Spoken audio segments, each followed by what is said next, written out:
Sinalubong ng malakas na pag-ulan ang ilan nating kababayan sa iba't ibang lugar sa Metro Manila ngayong Lunes. Dahil dito, agad na sinuspinde ang pasok ng mga estudyante at government employees para matiyak ang kanilang kaligtasan. Pero ang ilang pauwi na sana, naipit dahil sa bigat ng trapiko dahil sa mga pagbaha.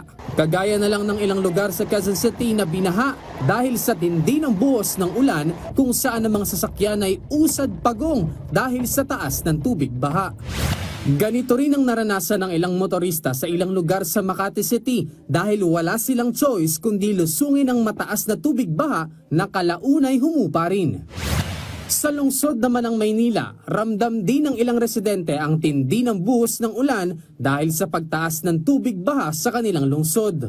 Tulad na lang sa Abad Santos sa Tayuman kung saan lumagpas ang tubig baha sa gutter dahil sa mga pag-ulan.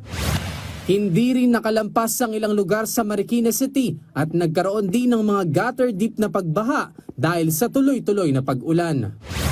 Sa Valenzuela City naman, mahigpit na binabantayan ng LGU ang iba't ibang lugar sa lungsod dahil sa walang tigil na pag-ulan. 100% namang operasyonal ang mga pumping station bilang bahagi ng paghahanda ng lungsod sa tuloy-tuloy na pag-ulan dulot ng habagat.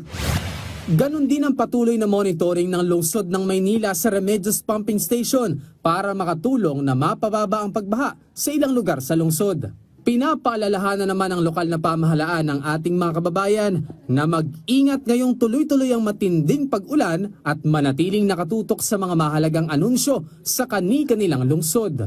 J.M. Thompson, para sa Bayan.